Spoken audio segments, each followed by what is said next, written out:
fighters will be surrounding the plane in about 7 minutes. Oh, I heard they threw you out at the press conference. They tried, but Caroline stopped them. Caroline saved you. You're lucky. You're lucky. You were a little out of control.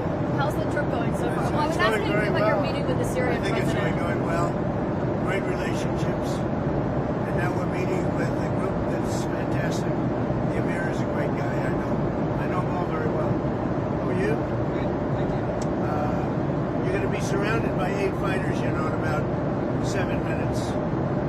Then you say, do we need them? And when they say yes, that doesn't make me feel good, right? What's the threat? Did they tell you what the threat is?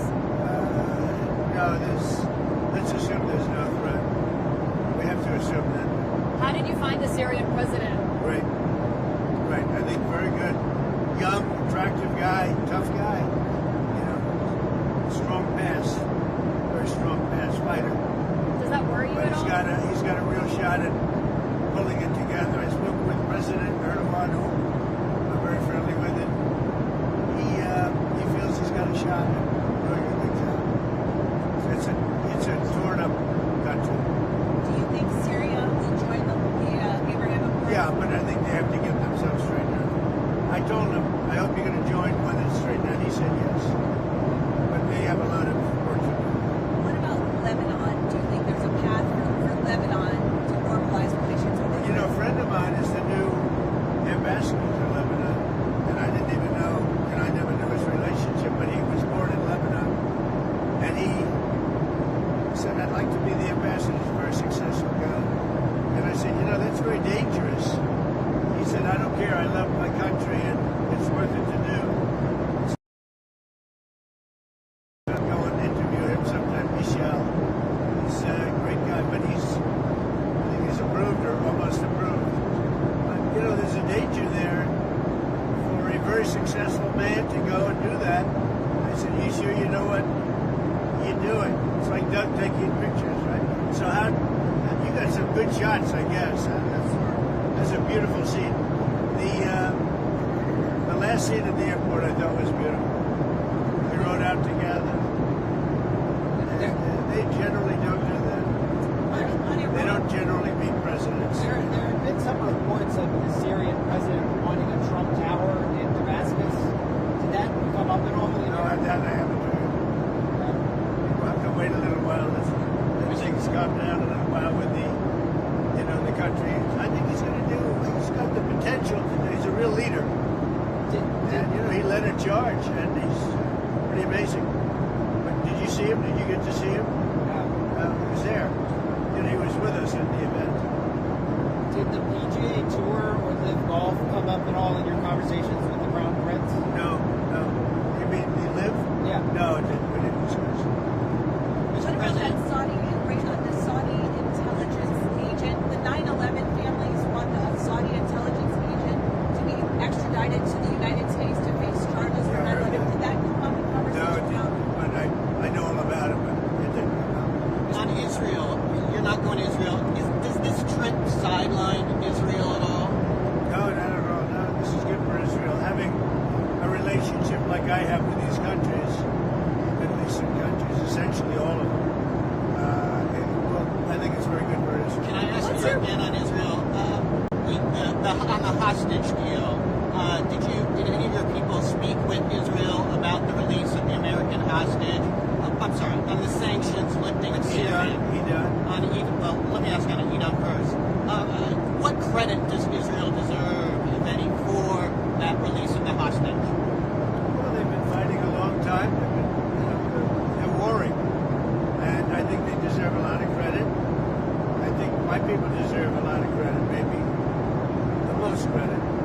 He wouldn't be there. If it weren't for us, he wouldn't be living right now. Probably none of the hostages would be living right now. And we probably have 20 that are living.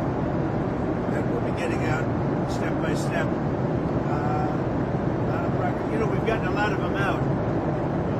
And last time, a couple of weeks ago, 10 people walked into my office, the Oval Office, and they said they had a 59 on their shirt, in the front. And I said, what does that represent, the number of hostages? I said, wow, that's a lot.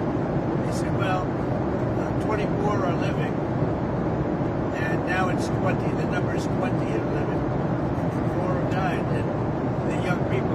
Young people don't die. You know, young people are killed. They don't die. So the 24 living of the 59 to 24 living is now down to 20.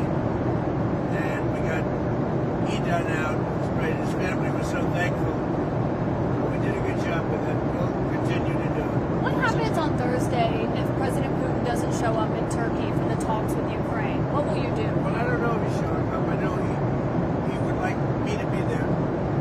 And that's a possibility. If we could end the war, I'd be thinking about that. Now, tomorrow, we're all booked out. You understand that? We're all set. But you'd go if he We're goes? going to go UAE tomorrow. And so we have a very full situation. Now, that doesn't mean I wouldn't do it to save a lot of lives and come back. But, yeah, I think they're thinking about something. I don't know that he would be there if I'm not there. We're going to find out. Marco's going. And Marco's been very effective. How are you feeling about how Putin is handling this? I know you had said a few weeks ago you thought About maybe who? how Putin is handling this. You said a few weeks ago you thought maybe he was tapping I'll you let you know in along. a week. I'll let you know in a few days.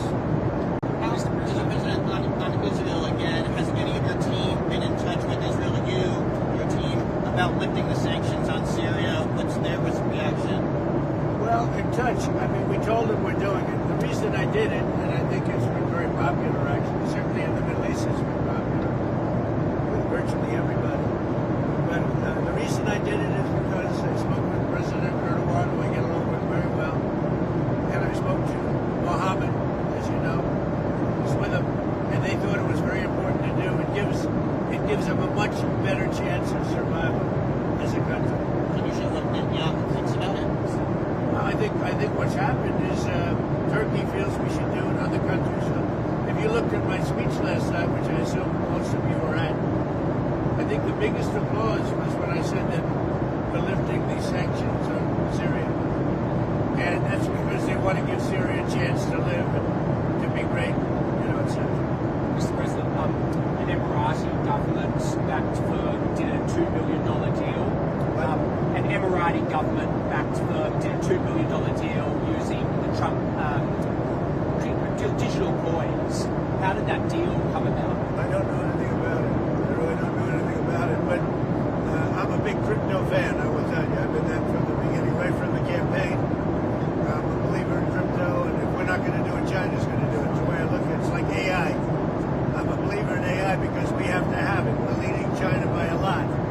And in crypto, we're leading China by a lot. So I'm a big crypto You didn't fan. know about that? No. Senator Schumer said he wants to block your Justice Department political appointees until he gets answers about questions about the Qatari plane. What's your response? Schumer's, he's become a Palestinian. Something wrong with him. I don't know. I've known him a long time, and there's something wrong. He's lost his confidence totally, and it's just something wrong with him. I don't know what it is with Schumer. Yeah, did you have a question? Go ahead. Well, I've got two questions on Iran and Russia. Are you still considering secondary sanctions on Iran's oil exports? Let's see what happens over the next week. I don't really want to answer it because I want to see what happens over the next week. Go ahead. Okay, and then on Iran and Russia, are you considering sanctions on Russia for supporting Iran and for the continued war in Ukraine? Well, again, I don't want to talk about it, but I'm always considering the secondary sanctions. I had the secondary sanctions on Iran and drove them into bankruptcy, and there would have been no October 7th. There would have been no money for Hamas or Hezbollah or anybody else. So I'm always, and as you know, I put secondary sanctions on Iran again. And hopefully they're going to make the right decision because something's going to happen one way or the other. Very simple. It's going to happen one way or the other. They can't friendly. We'll do it very unfriendly, and that won't be pleasant. Thank you very much. On the Qatari plane, Mr. I don't President. float it, guys. Thank you, Mr. President.